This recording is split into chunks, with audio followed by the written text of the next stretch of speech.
Et direction d'abord le Nigeria qui accentue sa riposte judiciaire face à la menace terroriste. Un tribunal fédéral a en effet condamné à 40 années de prison la mère et la sœur d'un chef terroriste défunt pour complicité dans ses activités terroristes. Gilbert Tamba est à Abuja pour Média TV.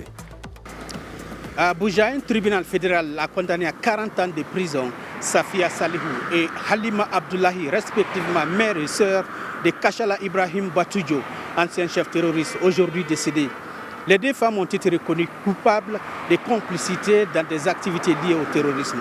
Selon les autorités, elles auraient apporté un soutien logistique et matériel à des réseaux criminels opérant dans le nord du pays, une région confrontée depuis plusieurs années aux violences des groupes armés extrémistes. Cette décision s'inscrit dans une série de jugements marquant une volonté accrue des autorités nigérianes de lutter contre l'impunité. Il y a quelques semaines seulement, une autre condamnation historique avait déjà retenu l'attention de l'opinion publique.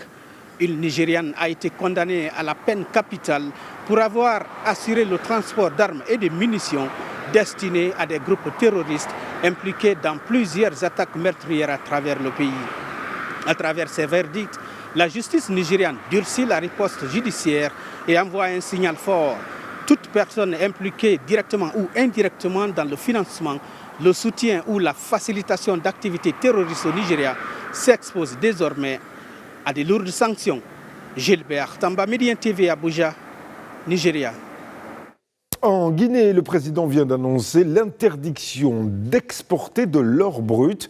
Désormais, il est impératif d'avoir une valeur ajoutée locale avant toute exportation. Idrissa Cissé est à Conakry pour Média TV. C'est une décision qui marque un changement dans la gestion des ressources minières guinéennes. Lors d'une rencontre avec les acteurs concernés, le président guinéen Mamadi Doumbouya a annoncé la fin très prochaine de l'exportation de l'or brut. Pour lui, la Guinée ne peut plus continuer à voir ses ressources quitter le pays sans bénéficier pleinement de la recherche qu'elle génère. Pour corriger cette situation, une raffinerie moderne construite en Guinée rentrera prochainement en service. Une infrastructure qui permettra désormais de transformer localement l'or extrait du sous-sol national. Le président a été catégorique. Tout l'or produit en Guinée devra être raffiné à Conakry avant exportation.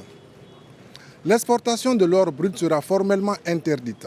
Les opérateurs qui ne respecteront pas cette nouvelle orientation s'exposent à des sanctions pouvant aller à la suspension de leurs agréments et à des poursuites devant la justice guinéenne.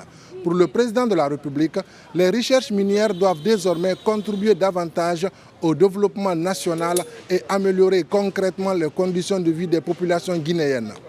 Idrissa Cissé, Conakry pour Média TV. Et puis au Sénégal, la dette du pays est abyssale et l'État lorgne désormais sur l'épargne de la diaspora pour soutenir l'économie, une manne financière qui pourrait offrir une marge de manœuvre budgétaire. Régis Moukila est à Dakar pour Média TV. Ici, au Sénégal, une partie des solutions aux défis économiques du pays se trouve peut-être au-delà de nos frontières. Derrière chaque transfert envoyé par la diaspora se cache un potentiel de financement encore largement inexploité. Et selon une récente étude, l'épargne des Sénégalais vivant à l'étranger pourrait générer jusqu'à 1218 milliards de francs CFA supplémentaires d'ici 2034. Une ressource importante dans un contexte où le pays cherche à financer ses infrastructures, soutenir son développement économique et créer davantage d'emplois.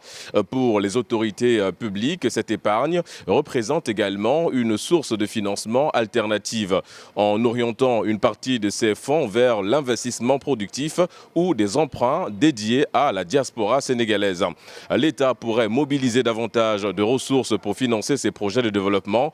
Au-delà des transferts d'argent, la diaspora sénégalaise pourrait également devenir l'un des principaux investisseurs du pays, une force économique qui pourrait contribuer à financer le Sénégal de demain.